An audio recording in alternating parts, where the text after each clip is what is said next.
أعوذ بالله من الشيطان الرجيم. بسم الله الرحمن الرحيم. وإن تعدوا نعمة الله لا تحصوها إن الله لغفور رحيم. صدق اللہ العظیم. قابل صد احترام معزز و مکرم حاضرین گرامی و سامعین محترم،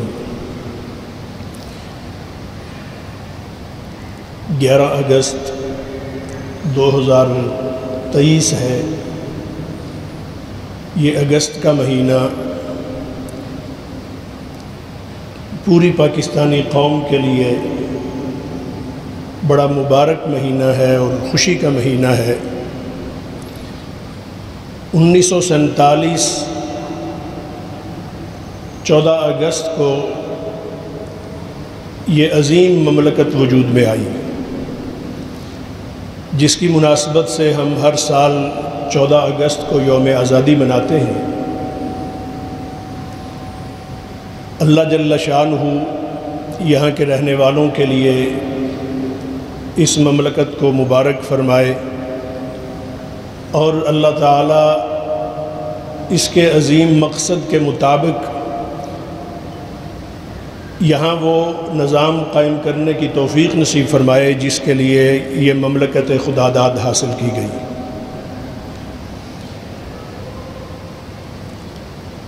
یہ ایک نظریاتی ملک ہے. دنیا میں اہل اسلام کو 2 ہی نظریاتی مملکتیں قائم کرنے کی سعادت حاصل ہوئی. ایک مملکت جناب نبی مکرم صلی اللہ علیہ وسلم نے صحابہ اکرام رضوان اللہ تعالی علیہم اجمعین کے ذریعے مدینہ طیبہ کی صورت میں قائم فرمائی، جس کا مقصد لا الہ الا اللہ محمد الرسول اللہ تھا. اور نبی اکرم صلی اللہ علیہ وسلم نے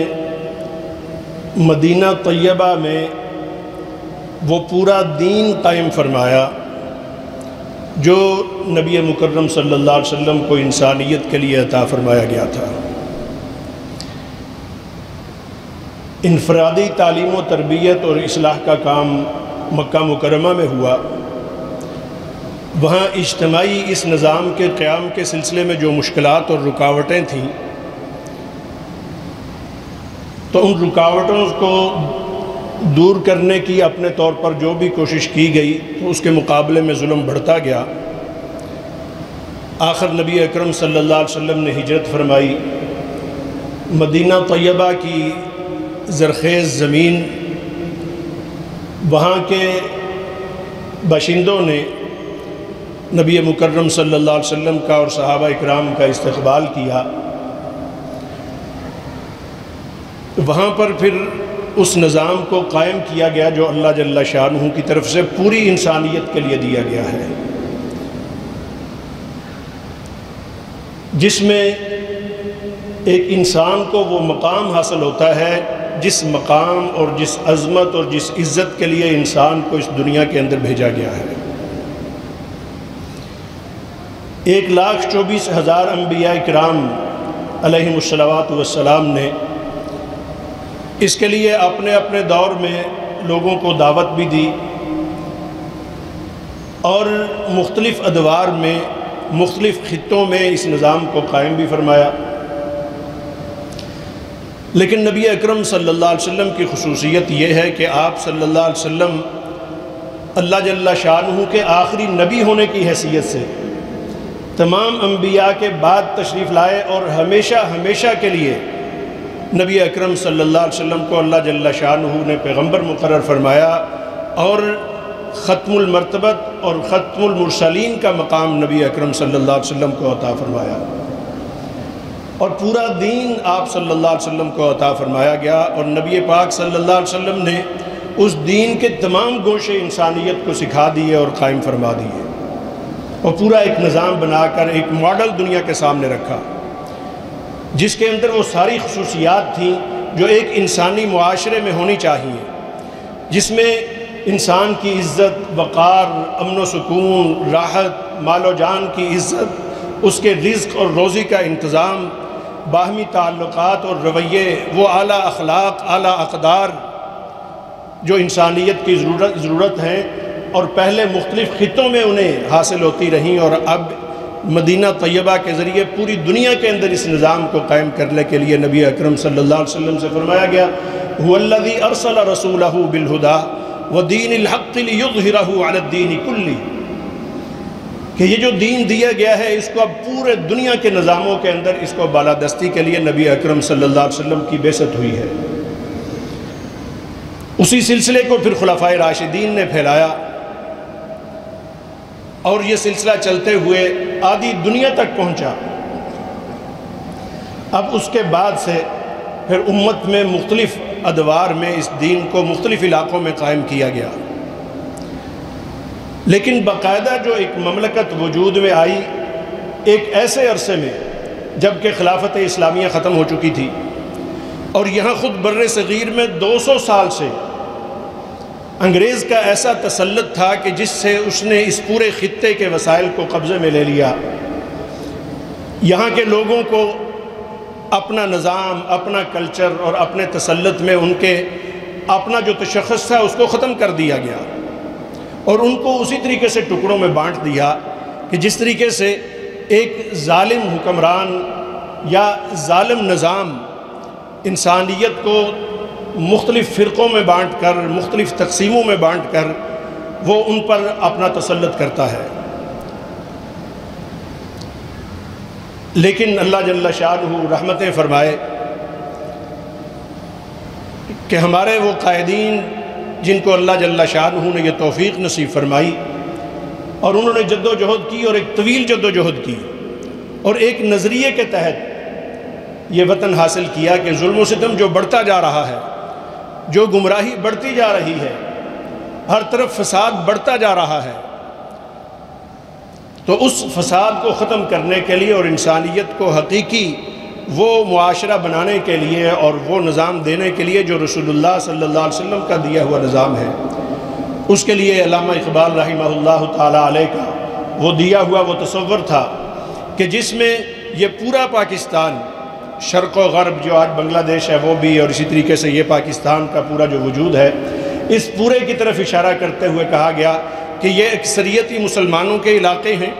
اور مسلمانوں کے پاس ہی وہ نظام ہے جو دنیا کو راحت اور سکون دے سکتا ہے۔ تو لہٰذا یہ خطہ، یہ اس نظام سے جس نظام کے تحت انسانیت اپنے بنیادی حقوق سے محروم ہو رہی ہے، تو یہاں اس خطے میں اس نظام کو قائم کیا جائے تاکہ دنیا کے سامنے ایک رول ماڈل پیش کیا جائے۔ اس کے ذریعے سے کوئی ایسا نہیں ہے کہ ایسا ایک خطہ علیحدہ سے لے کر کوئی علیحدہ سے ہی کوئی اپنی ایسی زندگی گزارنی ہے جس کا باقی دنیا کے ساتھ کوئی تعلق نہ ہو، نہیں، بلکہ یہ تھا کہ ایسا ایک ماڈل قائم کیا جائے کہ اس وقت دنیا کو جس کی ضرورت ہے۔ جناب قائد اعظم رحمہ اللہ تعالیٰ علیہ سے جب پوچھا گیا، پھر یہ ایک طویل جد و جہد ہے جس کا نعرہ تھا کہ پاکستان کا مطلب کیا؟ لا الہ الا اللہ، اور یہ پاکستان یہ نہیں جو آج آدھا ہمارے پاس ہے، بلکہ یہ پورا بنگلہ دیش جس کو کاٹ دیا گیا سازشوں کے تحت، جو کہ پاکستان کے دشمنوں کو برداشت نہیں تھا پہلے دن سے ہی، وہ اس کے راستے میں طرح طرح کی رکاوٹیں کھڑی کرتے رہے، لیکن آخر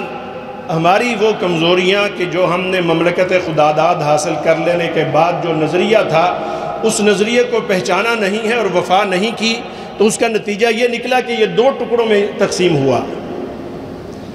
اور اس کو دو لخت کر دیا گیا۔ جبکہ اس وقت جب قائم ہوا تو مقصد یہ تھا کہ یہاں اللہ اور اس کے رسول صلی اللہ علیہ وسلم کا اور اللہ تعالیٰ کا وہ دیا ہوا نظام جو انسانوں کے لیے ہے، جو انسانوں کی کامیابی کے لیے ہے، انسانوں کو عزت سے جینا جو سکھاتا ہے، وہ نظام جو لا الہ الا اللہ محمد الرسول اللہ کی بنیاد پر پہلے انبیاء لا الہ الا اللہ کی بنیاد پر قائم کرتے رہے، اور جناب محمد الرسول اللہ صلی اللہ علیہ وسلم نے بھی اسے لا الہ الا اللہ کی بنیاد پر قائم کیا۔ اور پھر اس نظام کے ذریعے جو فتوحات ہوتی ہیں، آپ جانتے ہیں کہ وہی مکہ مکرمہ جہاں ظلم و ستم کے پہاڑ توڑے گئے صحابہ کرام رضوان اللہ تعالی علیہم اجمعین پر، وہ چند نفوس قدسیہ تھے، جب وہ اس سچے دین کو اختیار کرتے، تو اور کوئی ان کا جرم نہیں تھا، صرف اسی پاداش میں کہ وَمَا نَقَمُوا مِنْهُمْ إِلَّا أَن يُؤْمِنُوا بِاللَّهِ الْعَزِيزِ الْحَمِيدِ، کہ وہ ایک رب کو اپنا رب مانتے تھے اور یہ کہتے تھے کہ اسی رب کی بادشاہت اور اسی کی حکومت اور اسی کا نظام ہونا چاہیے، کہ جس کا اعلان پھر نبی اکرم صلی اللہ علیہ وسلم کی طرف سے پوری دنیا میں جن جن حکمرانوں تک خطوط پہنچے تو یہ اعلان ان کو بتایا گیا کہ ہمارے آنے کا مقصد کیا ہے، اسلام کا مقصد کیا ہے، اس وطن اور اس اسٹیٹ کے حصول کا مقصد کیا ہے، اخراج العباد من عبادت العباد الى رب العباد،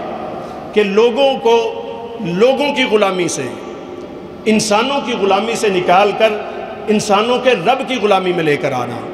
یہ جو ہم عبادت کا لفظ بولتے ہیں، یہ عبادت ہی دراصل آزادی کی وہ سوچ ہے، یہ وہ فکر ہے جو انسان کو دنیا کے جو انسان جو خدا بنے بیٹھے ہیں ان خداؤں کی، جھوٹے خداؤں کی خدائی سے نکال کر حقیقی خدا کی عبودیت میں لاتی ہے۔ پاکستان کے قیام کا مقصد یہی مقصد ہے کہ اخراج العباد من عبادت العباد الى رب العباد، کہ اللہ جل شانہ کے نظام کے ساتھ اللہ جل شانہ کی براہ راست غلامی میں انسانوں کو لایا جائے۔ اور جسے اقبال یوں کہتے ہیں کہ وہ ایک سجدہ جسے تو گراں سمجھتا ہے، ہزار سجدوں سے دیتا ہے آدمی کو نجات، کہ وہ ایک سجدہ ایک رب کے سامنے کہ جس نے انسان کو پیدا کیا ہے، اور اس اللہ کے ہمارے اوپر بہت حقوق ہیں، وَإِن تَعُدُّوا نِعْمَةَ اللَّهِ لَا تُحْصُوهَا، اس نے انسان پر جو انعامات کیے ہیں ان کو شمار کرنا شروع کیا جائے تو کوئی شمار نہیں کر سکتا۔ ایک انسان جو آج اعداد و شمار اور حسابات کے اس سلسلے میں بہت بظاہر ترقی کر چکا ہے، اور آج کیلکولیٹر نکل آئے ہیں، کمپیوٹر نکل آئے ہیں، حسابات کے اور نظام نکل آئے ہیں، تو اللہ جل شانہ کے انسان پر جو احسانات ہیں، انعامات ہیں، آج بھی انسان ان کا شمار نہیں کر سکتا۔ اگر اسے یہ احساس ہو کہ میرے اوپر کسی کا انعام ہے اور میں کسی منعم کا، میں اس کا انعام یافتہ ہوں، یہ احساس ہو تو پھر وہ دیکھے کہ یہ جو ایک سانس ایک انسان لے رہا ہوتا ہے اس فضا کے اندر، اس سانس کی قیمت یہ پوری دنیا چکا دینے سے بھی حاصل نہیں ہوتی۔ آج ہم کوئی بیمار پڑتا ہے، ہاسپٹل میں جاتے ہیں، آکسیجن کی ضرورت پڑتی ہے، تو وہاں ایک عام آدمی کی پہنچ سے باہر ہے کہ وہ وہاں کی آکسیجن خرید کے وہ سانس اپنا بحال رکھ سکے۔ آخر کتنا عرصہ تک ہوتا ہے، لیکن وہ بہرحال ایک مصنوعی چیز ہے اور وہ عارضی ہے۔ اللہ رب العزت نے ہمیں جتنے انعامات دیے ہیں، ایک انسان کا وجود اور دائیں بائیں کی پوری اللہ جل شانہ کی دی ہوئی عنایات، یہ اتنی زیادہ ہیں کہ ان کا احسان ان کا شمار نہیں کیا جا سکتا۔ صرف سورہ ملک کو ہم دیکھ لیں تو آج کے جدید دور کے سائنسدان خود اس چیز کا اعتراف کرتے ہیں کہ 29ویں پارے کی پہلی سورہ ملک، جس کے پڑھنے کا اہل اسلام کو نبی اکرم صلی اللہ علیہ وسلم کی طرف سے ہدایت کی گئی کہ رات عشاء کے بعد سونے سے پہلے اس سورہ مبارکہ کی تلاوت کی جائے۔ یہ کیا ہے؟ اس کے اندر قدرت کے ایسے ایسے عجائبات ہیں، ایسی ایسی سائنس، ٹیکنالوجی اور کائنات کے آسمان و زمین کے ایسے ایسے حقائق بیان کیے گئے ہیں کہ آج انسان اپنی پوری کوششوں کے باوجود، اور خود اس فیلڈ کے لوگ اس چیز کا اعتراف کرتے ہیں کہ ہم اس سورہ کے ہی جو اس کے اندر حقائق اور عجائبات ہیں ہم اس کا احاطہ نہیں کر سکتے۔ تو اللہ جل شانہ نے انسان کو جو نعمتیں عطا فرمائی ہیں ان میں سے یہ انعام ہے اللہ تعالیٰ کا بندوں پر، اور انعام کی صورت میں اللہ تعالیٰ نے انسان کو یہ نظریہ دیا ہے، یہ انعام ہے اللہ تعالیٰ کا۔ ایک شخص کو آنکھیں دی گئی ہیں، وہ استعمال نہیں کرتا تو اس میں اور اندھے میں کوئی فرق نہیں ہے، وہ اپنے ساتھ زیادتی کر رہا ہے، کسی دوسرے کے ساتھ زیادتی نہیں کر رہا۔ ایک شخص کو اللہ تعالیٰ نے بولنے کی قوت نصیب فرمائی ہے، وہ اپنی زبان سے بولتا نہیں ہے اور وہ بالکل ایسے گونگا بن کر اور زبان پر تالے لگا کے وہ رہتا ہے، تو یہ اس کا اپنا قصور ہے، کسی اور کے ساتھ وہ کوئی زیادتی نہیں کر رہا ہے۔ اس کو اللہ جل شانہ نے سوچنے سمجھنے کی اور ادراک کی قوتیں نصیب فرمائی ہیں، وہ سوچتا سمجھتا نہیں ہے اور محض وہ دنیا کے اندر ایک جاہل بن کے پڑا رہتا ہے اور بس جو کچھ اسے کھانے پینے کو ملتا ہے وہ لے لیتا ہے۔ یا ایک شخص ہے، اس کے سامنے کھانا بھی موجود ہے، وہ کھانا اٹھا کے اپنے منہ میں ڈالنے کا روادار نہیں ہے، تو اس سے بڑا کوئی جاہل ہو سکتا ہے، اور ایسے ہی بھوکا رہ کر وہ سسکتے اپنی جان دے دیتا ہے۔ تو یہ شخص، اللہ کی دی ہوئی نعمتیں تو موجود ہیں، ان نعمتوں میں سے اللہ جل شانہ کی جو ایک عظیم نعمت ہے وہ یہ نظریہ ہے، جو نظریہ کہ بندوں کو بندوں کی غلامی سے نکالنا اور اللہ رب العالمین کی غلامی میں اور اس کی بندگی میں لے کر آنا۔ اللہ جل شانہ کی بندگی انسان کے لیے فخر ہے، اور بندوں کی بندگی انسان کے لیے ذلالت اور انسان کی تحقیر اور اس کی ذلت ہے انسان کی۔ دنیا کے اندر جتنے بھی نظام رائج ہیں یہ انسانوں کے بنائے ہوئے ہیں۔ اللہ جل شانہ کا دیا ہوا جو نظام ہے وہ آج اس کائنات کے اندر قرآن مجید اور نبی اکرم صلی اللہ علیہ وسلم کی سنت کے ذریعے سے تابندہ ہے اور ہمیشہ ہمیشہ کے لیے ہے۔ اللہ جل شانہ فرماتے ہیں کہ اس کو ہم نے نازل کیا ہے اور اس کی ہم حفاظت فرما رہے ہیں۔ وہ اللہ تعالیٰ کا دیا ہوا یہ جو نظام ہے، اس نظام کے قیام کے لیے ہم نے یہ وطن حاصل کیا۔ جب قائد اعظم رحمہ اللہ تعالیٰ علیہ سے پوچھا گیا، یہ مملکت خداداد وجود میں آئی، وجود میں آ جانے کے بعد ان سے پوچھا گیا کہ یہاں کا نظام اور یہاں کا قانون کیا ہوگا، تو جناب قائد اعظم رحمہ اللہ تعالیٰ علیہ نے فرمایا کہ اس کا تو نظام وہ ہوگا جو 1400 سال پہلے اللہ رب العالمین نے بندوں کو دیا ہے اور اس ہستی کو عطا کیا ہے کہ جس کا مقام اللہ جل شانہ کی ذات کے بعد سب سے بلند ہے۔ تو حاضرین محترم، ہم اس کے وارث ہیں، ہم اس کے امین ہیں، لیکن کیسے امین ہیں؟ امین اس امانت دار کو کہتے ہیں جس کے پاس جو امانت ہوتی ہے تو پھر اس کا وہ حق ادا کرتا ہے۔ حاضرین محترم، ہمیں اللہ جل شانہ نے یہ جو نعمت عطا فرمائی ہے، اس نعمت کی قدردانی اور اس پر اللہ تعالیٰ کا شکر ادا کرنے کی ضرورت ہے۔ جو بھی نعمت اللہ تعالیٰ نے عطا فرمائی ہے اس کا شکر ادا کرنے کی، یہ اللہ جل شانہ کا اس کے بندوں پر یہ حق ہے۔ اللہ تعالیٰ نے جہاں ہمیں یہ وجود نصیب فرمایا، اللہ تعالیٰ نے باقی اس دنیا کے اندر پھیلی ہوئی نعمتیں ہمیں عطا فرمائیں، یہ تازہ فضائیں، ہوائیں اور کھانے کو اللہ تعالیٰ نے رزق نصیب فرمایا، یہ چلتے ہوئے پانیوں کے چشمے اللہ جل شانہ نے پاکیزہ اور صاف ستھرے ہمیں نصیب فرمائے، تو یہ اللہ تعالیٰ کے بڑے بڑے انعامات ہیں۔ اور ایسے میں یہ جو فکر، جس فکر کی بنیاد پر ہم آج ایک قوم کی حیثیت سے اس آزاد وطن کے باسی ہیں، تو اللہ جل شانہ کا شکر کیا ہے۔ ایک آزادی تو وہ ہے جو جسمانی آزادی ہے، جو جسم کی صورت میں ہمیں نصیب ہوئی، ہم آزاد ہیں، الحمدللہ ہم آزاد ہیں۔ لیکن اس آزادی کے ساتھ ساتھ جب فکری آزادی اور ذہنی آزادی جب تک نہیں ہوتی، اس وقت تک یہ آزادی مکمل نہیں ہوتی۔ اور جسمانی آزادی کے بعد فکری آزادی، یہ اس کے ساتھ لازم اور ملزوم کی حیثیت رکھتی ہے۔ اگر کوئی قوم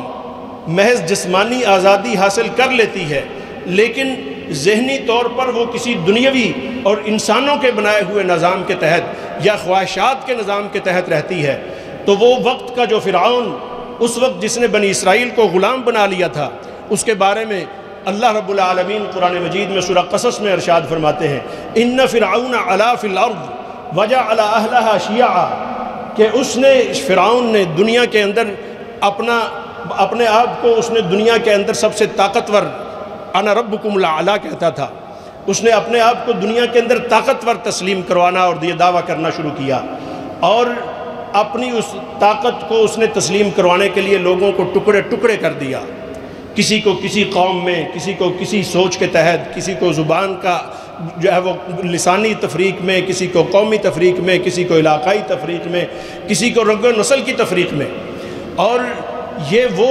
لوگ جو اس نظریے کے، جو اللہ رب العالمین کا دیا ہوا نظریہ ہے، اس نظریے کے حامل نہیں ہوتے، جب انہیں دنیا میں قوت ملتی ہے تو وہ پھر وہ انسانوں کے ساتھ اسی طرح درندگی والا سلوک روا رکھتے ہیں۔ اور وہ کیا کرتا تھا؟ یستضعف طائفۃ منہم ویذبح ابناءہم ویستحیی نساءہم، وہ وہاں ظلم روا کرتا تھا، انسانوں پر ظلم کرتا تھا، ان کے بچوں کو قتل کرتا تھا، ان کی بچیوں پر ظلم و زیادتی کرتا تھا۔ حاضرین محترم، جب ہم اللہ کے دیے ہوئے نظام سے ہٹ کر دنیا کے کسی بھی نظام کو دیکھتے ہیں، آج جو اس کائنات کے اندر جو نظام ہے اس وقت، آپ دیکھ لیں اس نے علاقوں کی سطح پر خون ریزی کے ایسے ریکارڈ قائم کیے ہیں، انسانوں کی ذلت اور رسوائی کے اور ان کی تذلیل کے ایسے ریکارڈ قائم کیے ہیں کہ جن کا شمار کرنا اس وقت موجود نہیں ہے۔ اگر مشرق سے شروع کیا جائے مغرب تک، شمال سے شروع کیا جائے جنوب تک، ایسا ایک ظلم کا ماحول اور نظام ہے کہ گردنیں کٹ رہی ہیں، عورتوں کی تذلیل ہو رہی ہے، چھوٹے بڑے کا کوئی احترام اور کوئی عزت اور کوئی وقار نہیں ہے، بچوں کو تہتے کیا جا رہا ہے، بارود کی ہولی کھیلی جا رہی ہے، اور اسی ظلم کے اندر پھر یہ اپنے آپ کو سپر طاقت کا ایک جو ہے وہ دعویٰ کیا جاتا ہے،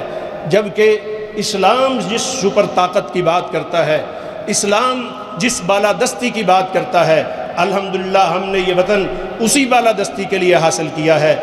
اللہ جل شانہ کا یہ انعام ہے ہمارے اوپر، لیکن ذرا تھوڑا سا جائزہ لینے کی ضرورت ہے۔ یہ 76واں یوم آزادی ہم منا رہے ہیں، پون صدی سے 1 سال اوپر ہو چکا ہے، لیکن ہم نے اس نظریے کے ساتھ جو نظریہ ہم نے پاکستان کا مطلب کیا، ذرا بلند آواز سے، ابھی تو یہ نعرہ لگانا بھی معیوب ہوتا جا رہا ہے۔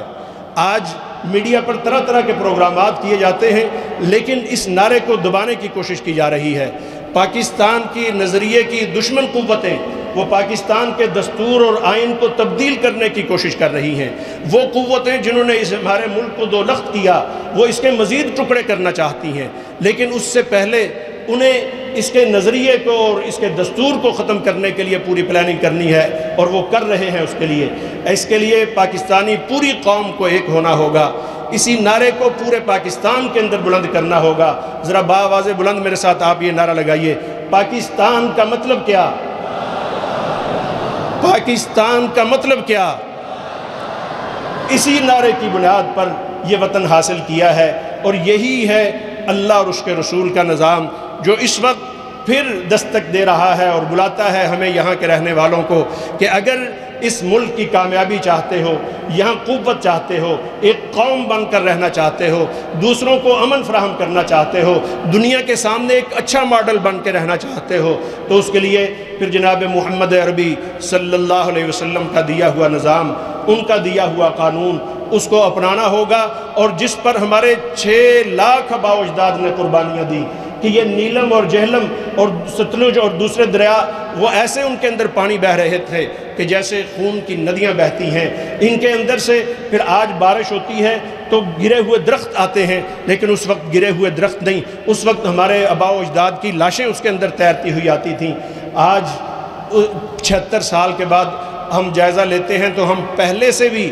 کچھ پیچھے جا چکے ہیں۔ ہمیں ایک قوت بن کر عزم کر کے لا الہ الا اللہ محمد الرسول اللہ کے قیام کے لیے یہ جد و جہد کرنی ہے۔ آج کیا ہوتا ہے، ہم طرح طرح کے ایسی طریقے ہم نے اختیار کر لیے ہیں کہ جو نہ صرف یہ کہ آزادی کا اظہار ہے بلکہ اللہ جل شانہ کی نافرمانی کا اظہار ہے۔ یہ جس طرح سے یہ جشن آزادی کے نام پہ ہمارے نوجوان موٹر سائیکلوں کے سلنسر اتار کر ہوٹر بجا رہے ہوتے ہیں، باجے بجائے جاتے ہیں، اور طرح طرح کی ایسی خرافات کی جاتی ہیں، یہ اللہ جل شانہ کی بڑی ناشکری ہے۔ ان تمام ناشکری کے کاموں سے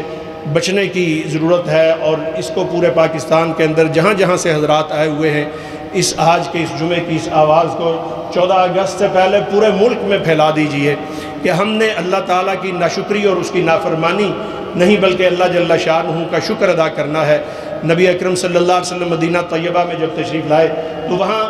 جناب موسیٰ علیہ السلام کے ماننے والے 10 محرم الحرام کو روزہ رکھتے تھے۔ پوچھا کیوں رکھتے ہو؟ تو انہوں نے کہا کہ جناب موسیٰ علیہ السلام کو فرعون سے آزادی ملی تھی تو اس کے شکر کے طور پر روزہ رکھتے ہیں۔ حاضرین محترم، اللہ تعالیٰ کا شکر ادا کرنے کی ضرورت ہے، اس کی بارگاہ میں دعائیں کرنے کی ضرورت ہے، اپنا جائزہ لینے کی، اپنے گھر بار کا جائزہ لینے کی، اور جس کے پاس جو اختیار اور جس کے پاس ایسا اللہ جل شانہ نے اس کو موقع دیا ہے، اس کو اختیار کرتے ہوئے اپنے اس ملک کے اندر لا الہ الا اللہ محمد الرسول اللہ کا نظام نافذ کرنے کے لیے جد و جہد کرنے کی ضرورت ہے۔ اللہ ہم سب کو اس کی توفیق نصیب فرمائے۔ وما علینا الا البلاغ المبین۔ الحمد للہ رب العالمین، الحمد لمن تقدس بصفاته العليا، والصلاة والسلام على من لا نبي بعده ولا رسول في الورى، محمود المقام عند الله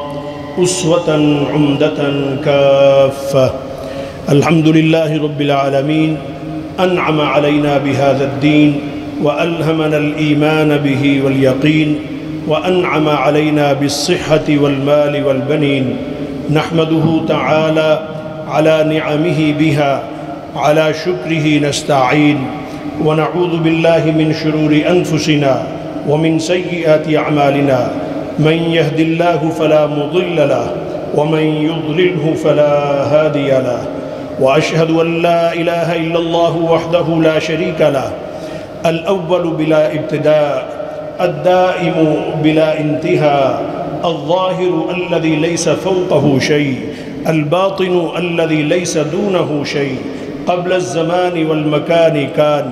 خلق المكان وأجرى الزمان فلا يتغير عما كان فهو موجود بلا مكان ولا يجري عليه زمان وأشهد أن سيدنا وعظيمنا وقائدنا محمدًا عبد الله ورسوله وصفيه وحبيبه وخليله صلى الله عليه وسلم أما بعد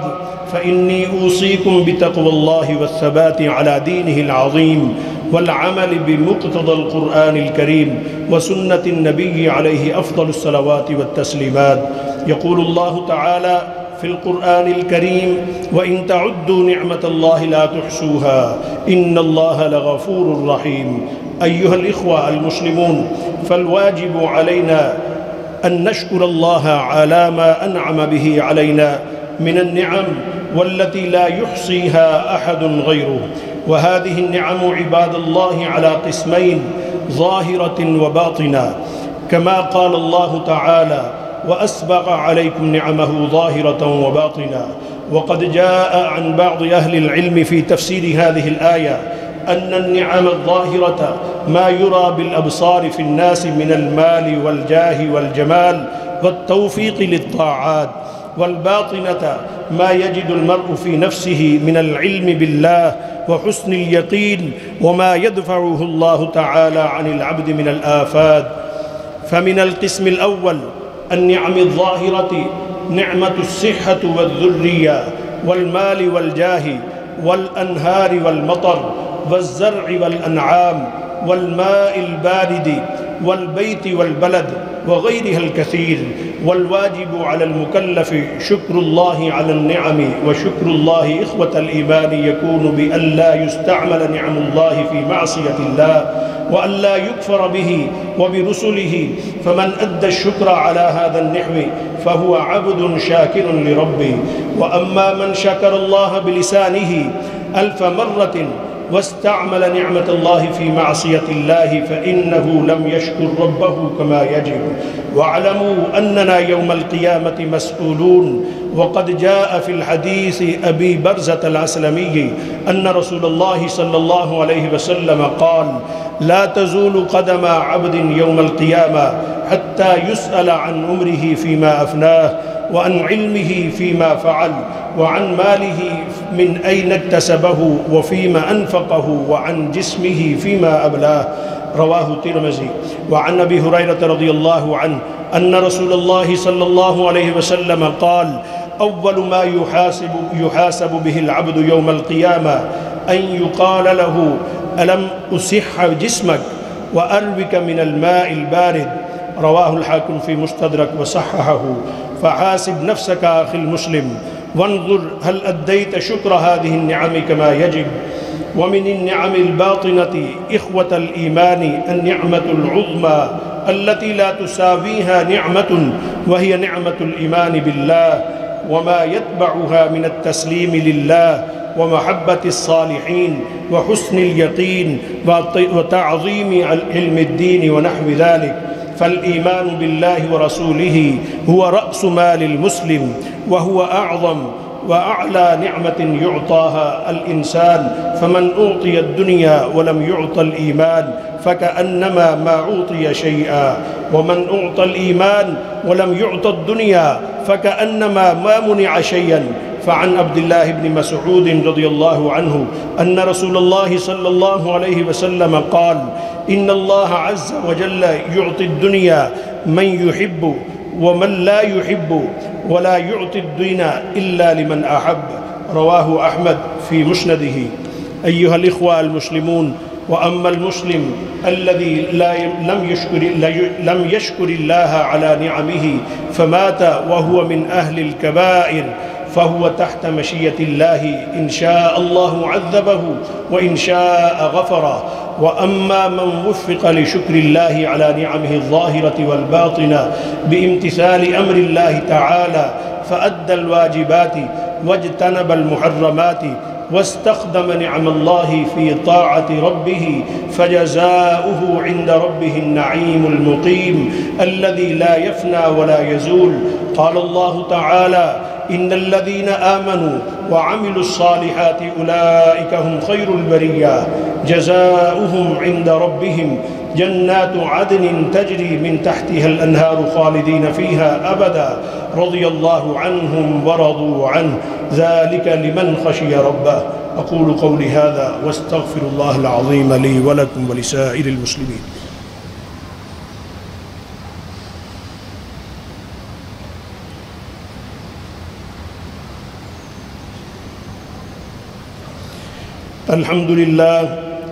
الحمد لله حق حمدي، نعبده ونقدسه ونمجده ونشكره على نعمه، ونعوذ بالله من شرور أنفسنا ومن سيئات أعمالنا، من يهد الله فلا مضل له ومن يضلله فلا هادي له، والصلاة والسلام على سيدنا محمد الصادق الوعد الأمين وعلى إخوانه النبيين والمرسلين. أما بعد، عباد الله، فإني أوصيكم ونفسي بتقوى الله العلي العظيم، فاتقوه وخافوا وسلوه أن يبعد عن قلوبنا النفاق، وأن يحفظ علينا نعمه ما ظهر منها وما بطن. واعلموا إخوة الإيمان أن من شكر الله على نعمه كما يجب دخل الجنة. روى أبو هريرة عن الصادق المصدوق صلى الله عليه وسلم فيما يرويه عن ربه تعالى قال: أعدت لعبادي الصالحين ما لا عين رأت ولا أذن سمعت ولا خطر على قلب بشر. رواه البخاري في صحيحه. وقال أبو هريرة: اقرأوا إن شئتم قوله تعالى: فلا تعلم نفس ما أخفي لهم من قرة أعين جزاء بما كانوا يعملون. أما بعد، فأعوذ بالله من الشيطان الرجيم. بسم الله الرحمن الرحيم. إن الله وملائكته يصلون على النبي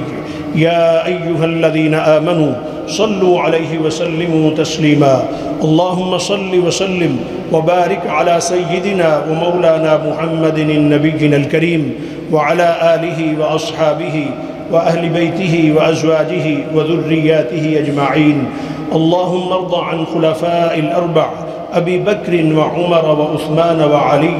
وعن بقية أصحاب نبيك أجمعين، وعن آله الطيبين الطاهرين، وعن زوجاته أمهات المؤمنين، وعلينا معهم بكرمك ومنك يا أرحم الراحمين. اللهم ارحمنا بترك معاصينا أبدا ما أبقيتنا، وارحمنا أن أتكلف ما لا يعنينا، وارزقنا حسن النظر فيما يرضيك عنا. اللهم بديع السماوات والأرض ذا الجلال والإكرام والعزة التي لا ترام، نسألك يا الله يا رحمن بجلالك ونور وجهك أن تلزم قلوبنا حفظ كتابك كما علمتنا، وارزقنا أن نقرأه حقا علينا. اللهم انصر الإسلام والمسلمين، اللهم ألف بين قلوبهم، اللهم ألف بين قلوبهم، اللهم انصرهم على عدوك وعدوهم، اللهم اهزم الكفر والكافرين. اللهم إنا نجعلك في نحورهم ونعوذ بك من شرورهم. عباد الله رحمكم الله،